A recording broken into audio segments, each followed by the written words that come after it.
Welcome to the SK Newsline in Newscast. I'm your presenter, Andre Huey. The COVID-19 pandemic has triggered an increase in child abuse cases in St. Kitts and Nevis, reports the Department of Probation and Child Protection Services. SK Newsline's Glenn Bart reports. The COVID-19 pandemic is having a substantial effect on families, including depression and child abuse, said Gerald Connor, the acting director of the Department of Probation and Child Protection Services. Speaking on the recent program called Working for You, Connor indicated that during the lockdown of 2020, there were spikes in child abuse, mental stress, and family problems stemming from lowered incomes of parents. According to Connor, an increase in child predation not only targeted females, but males as well, as some parents struggled to financially support the needs of their children. Not help them anymore because the funds have dried out. And you find that predators, grooming began by older males. And even within the aspect of young males. Yes. Because they have to maintain themselves. So you find that these were some of the challenges. I'm going to say this, we had, I believe coming out of that, we had, I believe it was 2-3 cases where some young males were actually being coaxed online by males, by older males, to come and meet with them, and these are the reality of the situation, where we find that not just preying on the young females, but also preying on the young males, in order to based upon their vulnerability of the pandemic and the whole lockdown and stuff of that nature. So we have to be careful of how we do things within our household. We have to be careful. So you'll find that domestic violence spiked. You'll find that depression of persons who can no longer facilitate their families in a particular way. Economic downturn, where you can no longer afford to buy this. Some persons couldn't even buy sugar, milk, stuff of that thing. So these are things where the social safety nets now have to come into play. We have to make sure that we strengthen of our social safety nets. He said during the COVID-19 lockdown, a spike in spousal abuse also had a negative impact on children, coming with a decline in parental support. Glenn Bart reporting for SK Newsline. Opposition leader Dr. Denzel Douglas says that while he is for vaccination and is supportive of vaccinating against COVID-19, he will not be taking the AstraZeneca vaccine. Dr. Douglas spoke to SK Newsline in an exclusive interview. Here is that report. Despite stating he supports vaccination against COVID-19 and that he too will become vaccinated, opposition leader Dr. Denzel Douglas said he will not be taking the Oxford AstraZeneca vaccine. Douglas, a trained medical officer by trade, in an interview with SK Newsline, said based on his examination of the reports and research of the vaccine, he will not be taking AstraZeneca. I'm not calling down the AstraZeneca. Of course, I have not taken it for my own reasons. I have not. Maybe I would take another one. But from my scientific analysis and reading of this, I'm not taking it. And I have not taken it. But I will not ask people not to take it if they assess it to be what they would want to help their immune system, or if their doctors tell them that this is what they should be taking. That is my position. I am not really knocking the AstraZeneca at all. I am knocking vaccines which, in my opinion, do not respond to our analyses, which do not present the scientific studies that one is looking for. And as a result of that, I am hesitant. The opposition leader has been accused by Prime Minister Dr. Timothy Harris of thwarting the government's vaccination rollout for being uncooperative and encouraging vaccine hesitancy among the unvaccinated population. Dr. Douglas shot down this suggestion. But opposition member of Parliament Dr. Jeffrey Hanley has taken the AstraZeneca vaccine and was publicly commended by the Prime Minister recently for doing so. There can be no justification for any sensible politician to not want to encourage others to be vaccinated. In fact, those who are sensible enough, like Jeffrey Hanley, and the opposition has moved forward and has gotten himself vaccinated, and they too of the rollout. Dr. Douglas, however, said he has no issue with his own Member of Parliament receiving the AstraZeneca vaccine. Harris is in no position to determine whether I have done the right thing or not when it comes to medical matters. He's in no position whatsoever. He is just politicking. But the good thing about it is this: Jeffrey is not stupid. Jeffrey is aware that whatever applause he might have been given by the Prime Minister is a mute applause, and it is hypocritical as well. I am not going to say to any member of the team that I presently lead that they cannot take the vaccine. It's a personal choice. It is a personal choice. That is what I keep saying. The opposition leader has been critical of the government's vaccination rollout, blaming the initial slow vaccination rate on poor communications and politicization.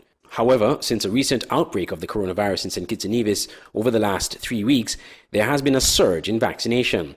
As of Saturday, June 19th, over 67% of the target population has received the first dose, and 33.9% received both doses. I'm Andre Huey reporting for SKN Newsline. When we come back, the OECS celebrates 40 years.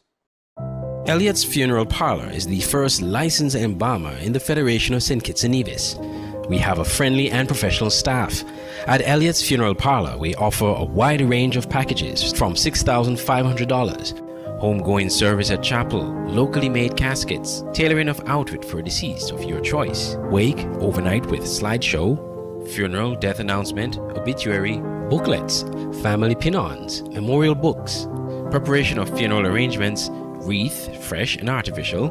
For further information, call 469-3298, 664-2007, or 660-0186. Elliott's Funeral Parlor in Gingerland, Nevis. Dedicated to those we serve.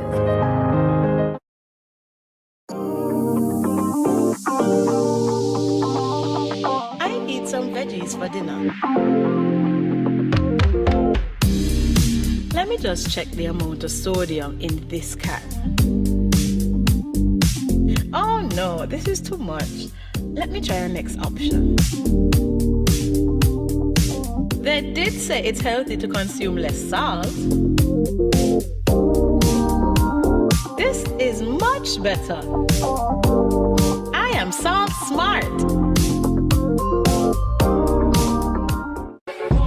Auto Plus Car Wash, located on the College Street Gut, Bastyr, St. Kitts. Bring your car to Auto Plus Car Wash to remove water stains, wiper marks. Get your doors, roof panel cleaned, seat floor mats, buffing, headlights, and engine wash. You get quality service at the best price at Auto Plus Car Wash. They really care for your car. Call 765-5140 or visit them on the College Street Gut, Bastyr, St. Kitts. Auto Plus Car Wash, where the service is number one. The SKN Newsline website now offers you more news. Log on to www.sknnewsline.com for local, regional, and international news. You can also watch the latest newscast and keep abreast with news in sports, all from sknnewsline.com. That's www.sknnewsline.com. News at your fingertips. The Organization of Eastern Caribbean States, OECS, celebrates 40 years of existence recently, and member states, including St. Kitts and Nevis, acknowledge this milestone. Glenn Bart reports. The Organization of Eastern Caribbean States stands as a beacon of cooperation and regional unity, said St. Kitts and Nevis' Prime Minister Dr. Timothy Harris. Commenting on the occasion of the OECS 40th anniversary, Prime Minister Harris said the OECS has played important roles in the development of member countries of the organization. According to the Prime Minister, the integration of the sub-region remains crucial for the people of St. Kitts and Nevis as well as other member countries of the OECS. St. Kitts and Nevis has long recognized the value of investing in and strengthening our regional integration infrastructure to achieve our development objectives, be they economic, social, environmental, legislative, or political in nature. We are equally pleased that the original Treaty of Bastille, signed some 4 decades ago, was revised in 2010 to provide a legal underpinning for the creation of the OECS Economic Union. The hallmark features are the free movement of all OECS nationals, the right of establishment, harmonization of fiscal and macroeconomic policies, free circulation of goods, coordination of foreign and other sectoral policies to the greatest extent possible. Undoubtedly, the OECS today stands as a beacon among the rocky terrain and rough waters of regional integration in the wider Caribbean and beyond.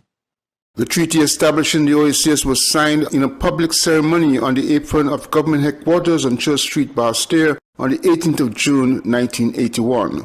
Glenn Bart reporting for SK Newsline. Prime Minister of St. Kitts Nevis, Dr. Timothy Harris, made a call to end the personal attacks and disinformation on professionals in the fight against COVID-19 in the Federation. More in this report. Prime Minister Dr. Timothy Harris said he condemns the personal attacks against medical professionals leading the fight against the COVID-19 pandemic on St. Kitts and Nevis. Prime Minister Harris was referring to criticisms, accusations, and disinformation leveled particularly against the Chief Medical Officer and the Medical Chief of Staff of the Health Emergency Operations Center. He called on persons to end the attacks and instead provide support for their work.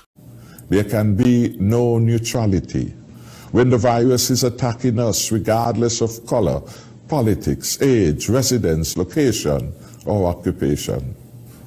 No time is there for bitterness and bitter politics. We must do what we have to do to protect lives. On this note, I wish to thank all the hard-working medical professionals and the frontline workers who have been toiling to keep us all safe. Moreover, I wish to condemn any personal attacks that have been leveled against our professionals. This must stop. I have outlined on several occasions that any party interested in providing constructive support in this fight against the COVID-19 pandemic is encouraged and invited to do so through the COVID-19 task force. We have created this structure to ensure that we approach this fight in the most effective and efficient way. Please support our hard-working professionals. Meanwhile, on Tuesday, 15 June, it was announced that Nevis had its first non-travel-related positive case of COVID-19, a person identified through contact tracing taking place on St. Kitts. Glenn Bart reporting for SK Newsline. The Alexandria Hospital on Nevis benefited from a donation of medical equipment from a European businessman. SK Newsline's Jacinthia Teixeira reports. The medical equipment donated to the Alexandria Hospital for the pediatric and maternity wards will go a long way towards improving the delivery of healthcare on Nevis. This is according to Premier Mark Brantley, Senior Minister of Health and Gender Affairs in the Nevis Island Administration NIA. Honorable Hazel Brandy Williams, Junior Minister of Health and Gender Affairs in the NIA, also registered her appreciation on behalf of the Ministry of Health and the hospital personnel for the vital equipment. Today, you are donating medical equipment and supplies to the tune of $100,000. And I cannot express how truly touched we are by this humanitarian gesture. With this very timely donation, the Ministry of Health and Gender Affairs will be in a position to provide better care for our children and expecting mothers. Your donation, no doubt, will make a positive difference in our antenatal, delivery, and postnatal care. As an administration, we are cognizant that delivery of health services require an all-hands-on-deck approach, and that is why We are always inspired by corporate citizens like yourself who will come on board and make such generous contributions. Included in the donation are infant incubator. The equipment, valued at more than US $100,000, was donated by European businessman Mr. Bruno Moinville and his family. The donation included an electronic maternity delivery bed, an infant warmer and resuscitation unit, an infant incubator, 2 syringe infusion pumps, maternal and fetal monitors, a pediatric crash cart, and a jaundice meter. Mr. Moinville said, having fallen in love with Nevis during a sailing holiday in the Caribbean over a decade ago, his family has been vacationing in Nevis ever since. He said his family always felt welcome on the island and wanted to give back to its people in a meaningful way. We can give you as a reward for what you have done for us, because when you come to St. Kitts, it's again when you are from a foreign country. I think it's a special. It's the special attitude from all the people, and that make your feeling very and your holidays, because most of the time for us it's holidays, very nice. I am Jacinta Teixeira reporting for SKN Newsline. When we come back, we explore a human interest story in Jamaica, a teenager with so much promise, hampered by poverty and sickness. The SKN Newsline website now offers you more news. Log on to www.sknnewsline.com for local, regional, and international news. You can also watch the latest newscast and keep abreast with news in sports, all from sknnewsline.com. That's www.sknnewsline.com. News at your fingertips. You know, it's me, Mr. HE, and I'm here with one message: roll up to roll out. We all know how difficult things have been during this COVID-19 pandemic. While we continue to wash our hands, wear a face mask, and practice social distancing, how about we take it one step further and get vaccinated? Call the nearest health center to find out if you are eligible to be vaccinated, or you can contact the Ministry of Health at any one of these numbers down below. Don't be discouraged by the negativity. We all have a role to play in protecting this federation. So, St. Kitts and Nevis, let's roll up to roll out.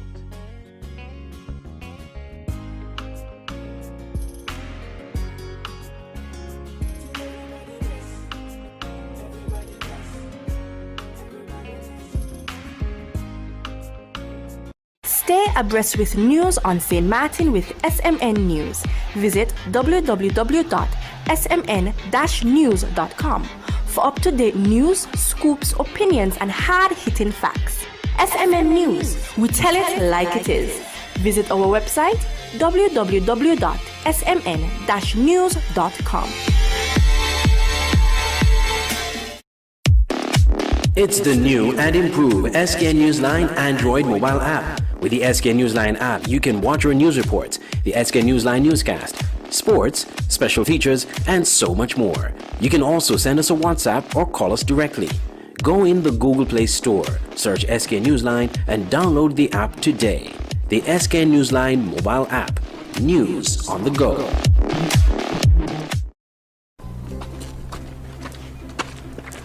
Junior, can I get popcorn, please? Santel, and Dev.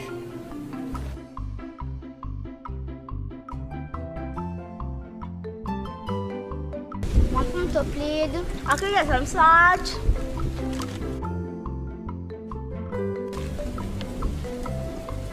More, please.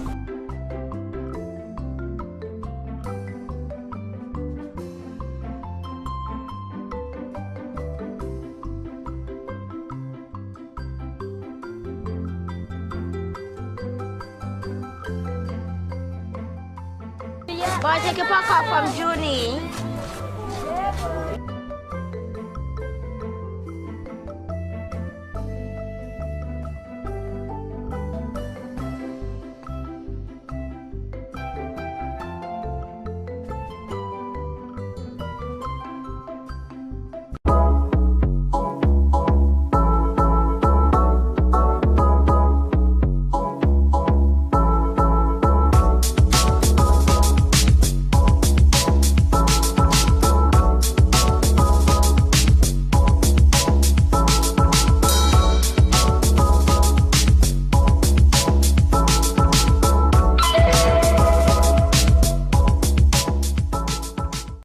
Welcome back. For the big stories in regional news, we now have our Caribbean news segment. The touching story of a Jamaican teen who is so vibrant and full of potential, but whose life is interrupted by a myriad of serious illnesses. On top of that, she's constantly fighting depression, brought on by her deplorable living conditions. Kirk Wright of Television Jamaica reports. Afreen Ramjeet is only 17 years old. She's a bundle of joy packed with boundless abilities. She can draw, dance. Life is so sweet and I don't want to die, but this burden of beer could be hard sometimes. And write songs, several of which she has mixed and voiced herself. Afreen often wears a bright smile, but that's her way of masking the pain she feels every day. Even right now, speaking to you, I'm in a lot of pain. If you can think of some major illnesses, Afreen has them. So I have fibromyalgia, which is a bone disease. I have lupus. I have cysts in the womb.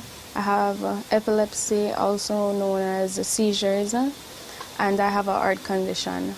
These empty boxes represent the stock of medication that Afreen needs to keep her going. She has not been well lately because all her medication ran out over a month ago. Afreen sat up close to 12 minutes for this interview, but collapsed near the end and was rushed to the university hospital where she was kept overnight. She was released today and is doing a little better.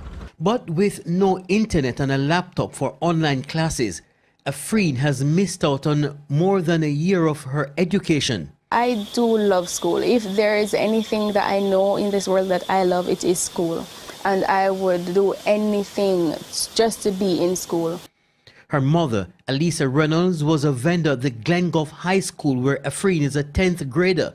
But COVID-19 forced the closure of schools, leaving Miss Reynolds without an income to care for her. With everything that is going on with her, she tried to take her life more than one time because she's saying that she's trying to ease the pressure off her mommy. With mommy have to do so much for her, and mommy have to spend so much money to get medication and everything. Their deplorable living condition adds to their already heavy burden. Their rented property looks okay from the outside. Inside, the grim reality of their poverty stands out. Their bed, a piece of sponge, supported by a few buckets to help keep it level. 2 empty cylinders and a stove that barely works. The roof leaks. Duck ants are eating away at the foundation, and the bathroom barely works, but they brave it and shower outside. It's one of the most things that makes me depressed too, because looking at the condition of how I live, and I have never ever had a room for myself.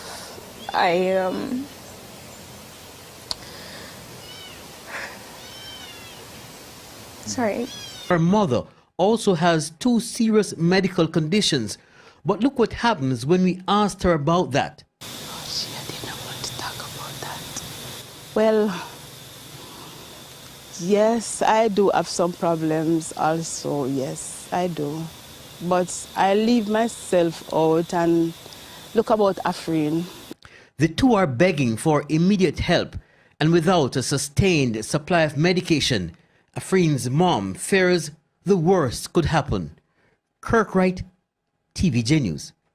As tourism picks up in the Bahamas, there is concern that the Delta variant could enter the country. Eyewitness News Bahamas reports. Well, it's being branded by the CDC as a variant of concern. The Delta variant has now become the dominant strain of COVID-19 across several countries, raising concerns that outbreaks could hit us by this fall. Our Matthew Moxie tells us more in this report. A new variant of the coronavirus now on the radar, and health officials say that the Delta strain is more transmissible and can cause more severe disease than any other. And the people who have COVID, the Delta variant, are 85% more likely to be hospitalized.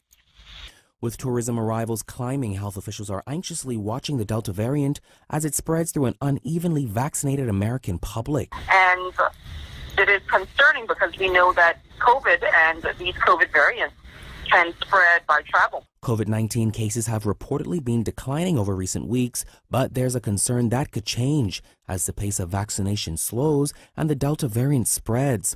Already, the variant accounts for 10% of U.S. cases. Opposition leader Philip Davis, during his budget contribution on Tuesday, urged the government to be ready for the potential impact of this variant. This as he cautioned the Minnis administration not to make the same mistakes again, which he says leads to impromptu measures imposed on residents. And there's the crude use of lockdowns as a blunt and harmful practice to stop the spread of the virus. As you have said time and time again, if the government conducted free testing instead, they would know which people are infected and which are not.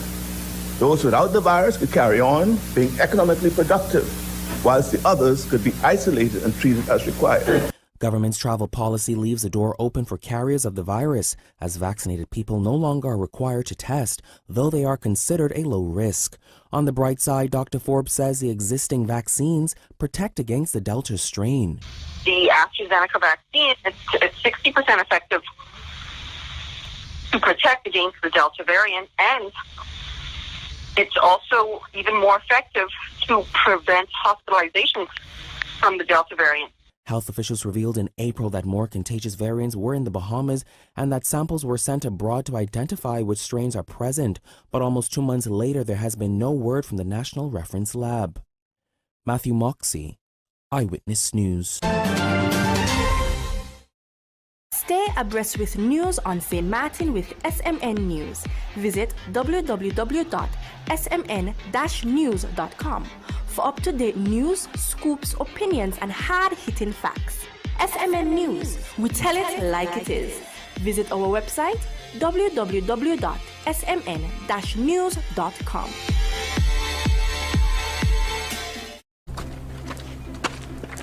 Junior, can I get popcorn, please? Don't tell Sandy.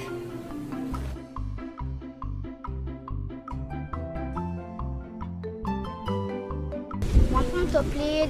I can get some salt.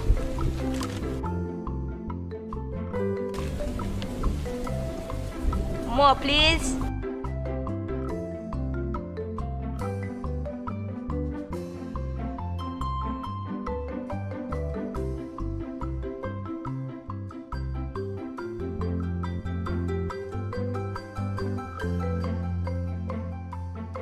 Boy, take a pack up from Junie.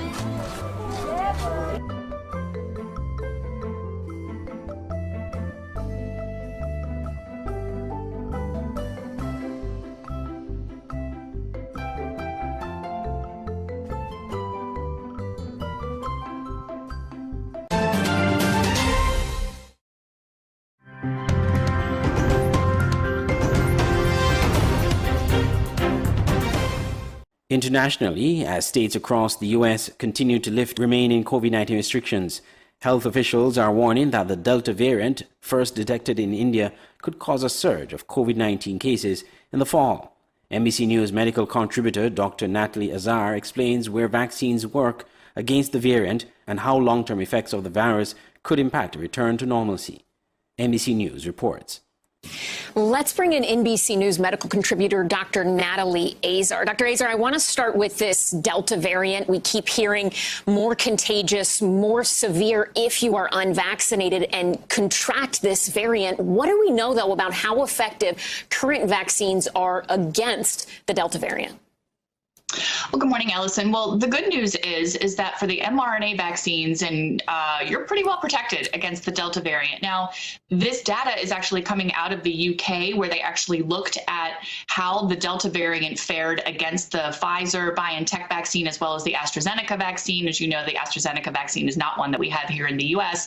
And basically, after 2 doses of the Pfizer vaccine, your protection was at about 88%. So if we extrapolate to Moderna, which has the same, of course, technology with the mRNA, we can assume it's roughly the same. We don't, however, have that data with the J&J vaccine. But remember, in all likelihood, with all vaccinations, you are protected from severe disease, but we do have that, at least that granular data out of the UK right now, Ellison. And there's a new AP poll that's showing a majority of Americans are returning to life before COVID, if you will. But what should we be doing to continue protecting ourselves from COVID-19 as more people are interacting daily? Are there still concerns, particularly in the medical community, that it might be too soon to be opening back up? Well, yeah, I mean, I think you'll get a variety of opinions on that. You know, I think it is certainly safe to say that if you are fully vaccinated, you know, you can essentially go about life as you would have pre-pandemic. And remember, this also has to do with your own, what we call risk tolerance. That means what are you willing to potentially risk based on your, you know, underlying medical problems, your household risks, that kind of thing. You know, we should spend some time talking about the fact that certain individuals who are immunocompromised may have not mounted developed COVID. And when it